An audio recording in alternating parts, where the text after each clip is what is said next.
قادیانی ہیں، کسی سے بھی پوچھا جائے سب اپنے آپ کو ایمان والا کہیں گے، اور اگر آپ عیسائی کے پاس جائیں تو اس سے پوچھیں گے کہ آپ کا ایمان کیا ہے، آپ ایمان والے ہیں کہ نہیں، آپ حق پر ہیں کہ نہیں، تو بے شک کہے گا میں ایمان والا ہوں۔ کسی کافر کے پاس چلے جائیں تو کافر کہے گا میں ایمان والا ہوں۔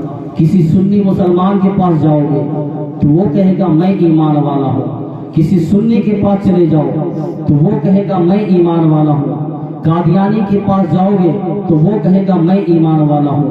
دیوبندی کے پاس جاؤ گے تو وہ کہے گا میں ایمان والا ہوں۔ یعنی دنیا کے سارے لوگ اپنے آپ کو ایمان والا کہتے ہیں، لیکن اللہ تبارک و تعالیٰ تذکرہ کر رہا ہے کہ اے ایمان والو اللہ سے ڈرو اور سچوں کے ساتھ ہو جاؤ۔ سب سے پہلا لفظ جو آیا ہے آمنو، اے ایمان والو اللہ سے ڈرو اور سچوں کے ساتھ ہو جاؤ۔ تو ہم نے دنیا میں پتہ لگانا شروع کر دیا کہ اے پروردگار عالم، اس گانے گیتی پر تم نے مجھے پیدا کر دیا، میں اس دنیا میں آیا اپنے ماں باپ کے ذریعے، لیکن مجھے ایمان نہیں مل رہا ہے۔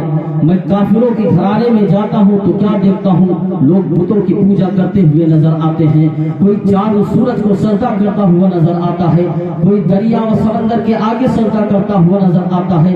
جب میں کسی عیسائی کے وہاں جاتا ہوں تو میں کیا دیکھتا ہوں، ایک بڑی سی مورت جو عیسیٰ علیہ السلام کی مورتی کو تصور کر کے اسے خدا مان کر کے اس کے آگے سجدہ ریز ہو رہے ہیں۔ جب میں نے دیکھا کہ ساری کائنات کے لوگ اپنے اپنے آپ کو ایمان والا کہہ رہے ہیں، آخر سچا ایمان والا ہے کون؟ پتہ کیسے لگایا جائے کہ سنی بھی اپنے آپ کو ایمان والا کہہ رہا ہے، کافر بھی اپنے آپ کو ایمان والا کہہ رہا ہے، دیوبندی بھی اپنے آپ کو ایمان والا کہہ رہا ہے، قادیانی بھی اپنے آپ کو ایمان والا کہہ رہا ہے۔ ساری دنیا کے لوگ جتنے مذہب کے ماننے والے ہیں سب کے سب اپنے آپ کو ایمان والا کہہ رہے ہیں، لیکن میں نے سوچا کہ آخر اس ایمان کا پتہ کیسے لگایا جائے، تو اس قرآن نے طلب کر جواب دیا کہیں اور مت ڈھونڈو، اسی لفظ آمنو کی تشریح کر لی جائے، تمہیں پتہ چل جائے گا ایمان والا کون ہے۔ اب آپ ذرا غور کرو، دیکھو لفظ آمنو میں 4 لفظ ہیں، الف میم نون واو، ایک ایک حرف کا ترجمہ کر لیا جائے، ایک ایک حرف کی تشریح کر لی جائے۔ میں نے لفظ آمنو سے پوچھا کہ اے لفظ آمنو تیرا مکمل کیا چیز کیا ہے؟ اس نے کہا ایمان ہے۔ میں نے کہا ایک ایک چیز کا اگر الگ کر کے پتہ لگایا جائے تو کیا ایمان والے کا پتہ چل جائے گا کہ آخر ایمان